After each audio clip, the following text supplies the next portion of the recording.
mindset? Would you change moving to South Orange and Maplewood? I can guarantee you, many people will tell you, no, I would not change. I would not change for anything. I will still move into South Orange and Maplewood. And why is that? And then ask them, why would they move into South Orange and Maplewood? And they give you 2 or 3 reasons. Diversity, the schools, and the trains. And then they could add the walkability, and they could add a few other things. But those are the 3 major things they will tell you. And those things are very important. Time check. The time is approximately 9:15 p.m. We're going to go for a short break, and we'll be right back.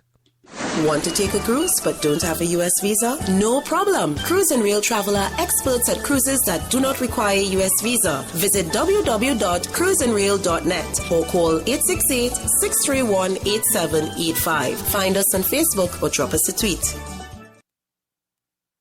Want to learn piano for kids? Then I recommend Wendy Goldstein School of Piano. Wendy Goldstein has been offering piano lessons since 1993 and teaches piano in a very natural way. An alumni of Manhattan School of Music, Wendy creates customized lesson plans for each student and helps bring music alive. Wendy provides you a convenient location, the best value, and the most fun way to learn piano. All ages are welcome, and the first lesson is always free. Have questions? Call Wendy at 201-207-5169. Do you want your kid to run faster with better running form and conditioning for his or her sport? Then Running Development Academy is the place for him or her. Our training packages fix their form and make them run faster. How about training to run a marathon or just run faster in your respective event? Maybe you just want to learn to run properly and lose weight in the process. Our trainers, a former 800 meters track Olympian and an 8 times world record holder in Masters Track and Field, will get you there. Don't delay. Sign up today at runningdevelopmentacademy.com or contact us at 973-868-1444. That's 973-868-1444 to learn more. Are you looking for a professional logo design for your website, brand, or business? Then we are the company you are looking for. We are professional graphic designers, and with our skills, we will design a perfect, high-quality logo for you. We work with standout concepts, nice contrasts, and color balance. Please let us know your text for use in logo, web address, color of logo that you want. We will design 3 variations of your logo for you to choose from for only $99.95, with 100% refund of your $99.95 if you're not satisfied. We provide fast delivery and professional design. We also design any size web banner ad for $35. Call us at 347-674-1680. That's 347-674-1680. An operator is standing by to take your call. A new kind of talk comes to South Orange Maplewood online radio experience in April. Join award-winning journalist and civil rights activist Walter Fields weekly as he discusses being black in South Orange and Maplewood, race, and the suburban experience. Black in the Burbs will examine public education, the treatment of black youths, police and community relations, and black business development and faith. The show will serve as a forum for community dialogue. Join Walter Fields on the South Orange Maplewood online radio experience for Real Talk coming in April. This is the South Orange Maplewood Online Radio Experience. We want to hear from you at 973-327-3626 or log on to showmore.org to let us know your opinion. You are listening to In the Village with Anselm on South Orange Maplewood Online Radio Experience. You can reach us here at 973-327-3626 or log on to showmore.org. Go ahead and advertise on the South Orange Maplewood Online Radio Experience. You can reach us at 347-674-1680. That's 347-674-1680. An operator is standing by to assist you. Coming soon, 24 hours a day, 7 days a week, the South Orange Maplewood Online Radio Experience.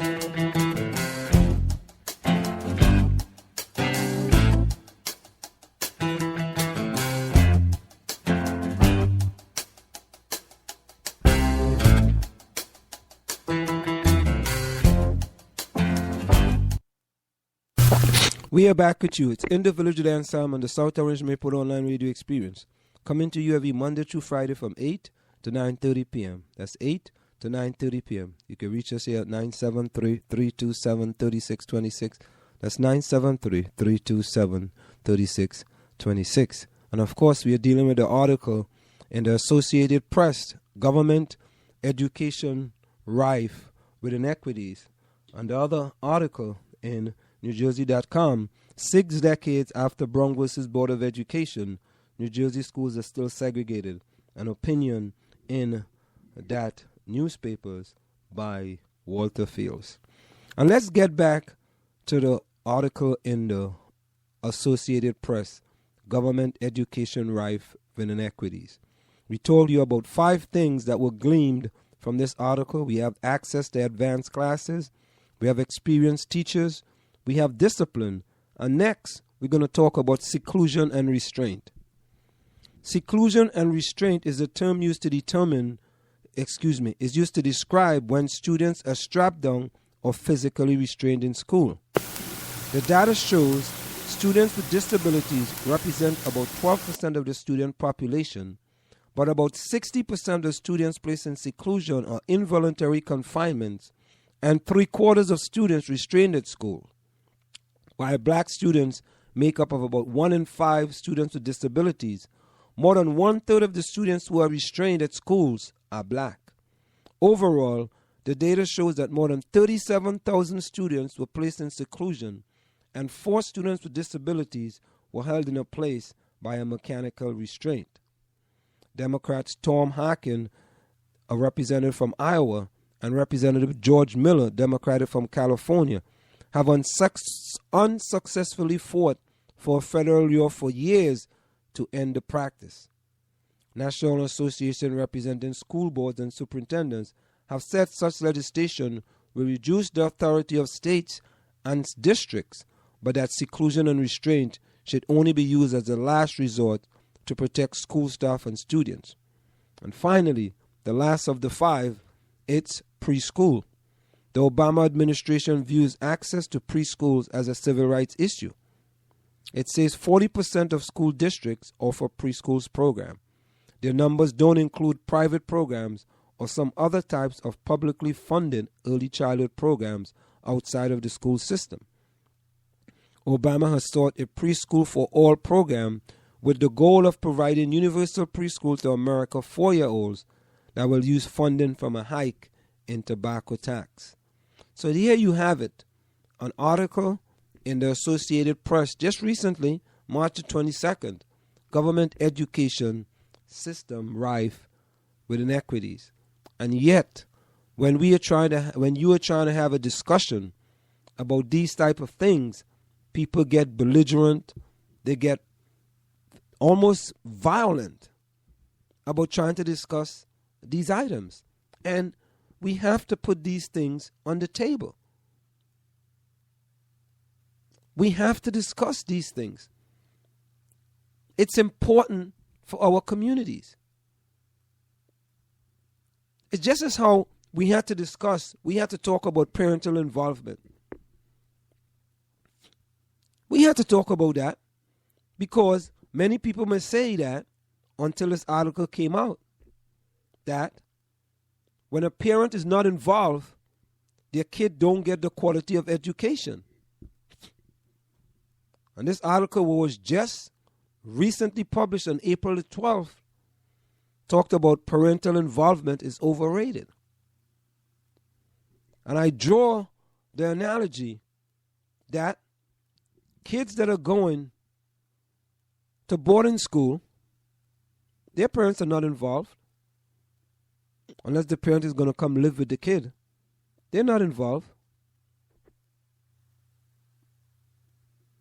Now the article went on to say, when involvement did benefit kids academically, it depended on which behavior parents were engaging in, which academic outcome was examined, the grade level of the child, the racial and ethnic background of the family, and the socioeconomic standing. For example, regularly discussing school experiences with your child seem to positively affect the reading and math test scores of Hispanic children, to negatively affect test scores in reading for black children and to negatively affect test scores in both reading and math for white children, but only during elementary school. Regularly reading to elementary school children appears to benefit reading achievement for white and Hispanic children, but is associated with lower reading achievement for black children. Policymakers should not advocate a one-size-fits-all models of parent involvement. And you know, that's what we do sometimes. We think that you have to be involved, and I was one of those. I plead the fifth. You have to join the PTA. You have to make sure and speak to your child's teachers at least once a month. You have to go to parent conference night. You have to do all these things. And somehow, if you don't do these things, your child are going to fall behind. And this article is proving otherwise. The article goes on to say, what about when parents work directly with their children on learning activities at home? When we examine whether regular help with homework had a positive impact on children's academic performance, we were quite startled by what we found. Regardless of a family's social class, racial or ethnic background, or a child's grade level, consistent homework help almost never improved test scores or grades. Most parents appear to be ineffective at helping their children with homework. Even more surprising to us was that when parents regularly help with homework, kids usually performed worse. One interesting exception, the group of Asians that includes Chinese, Korean, and Indian children appear to benefit from regular help with homework, but this benefit was limited to grades that they got. To the grades they got during adolescence, it did not affect their test scores. So here it is. It's not a one-size-fits-all. Certain people may benefit from it, others may not. If others don't benefit from them, why are we trying to hoist that on them?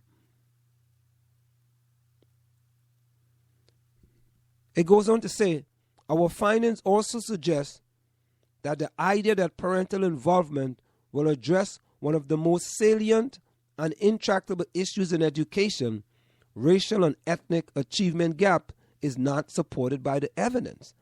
And we have said this over and over and over again.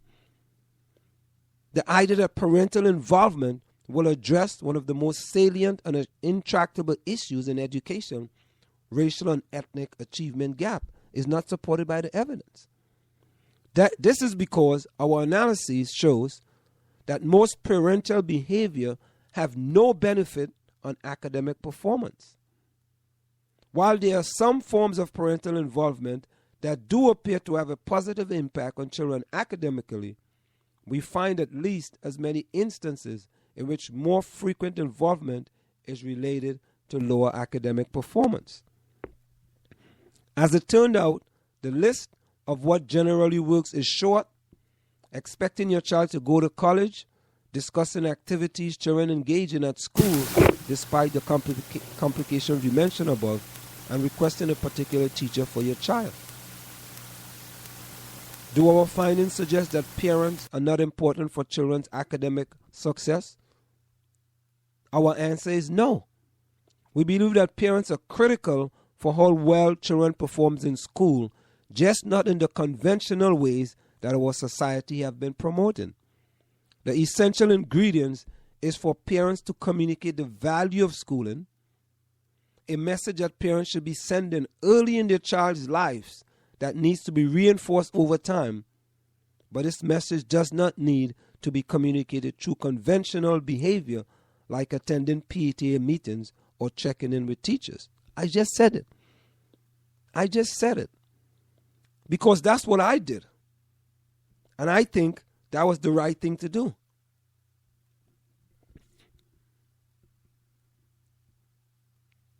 Conventional wisdom holds that since there is no harm in having an involved parent, why shouldn't we suggest as many ways as possible for parents to participate in school? This conventional wisdom is flawed. Schools should move away from giving the blanket message to parents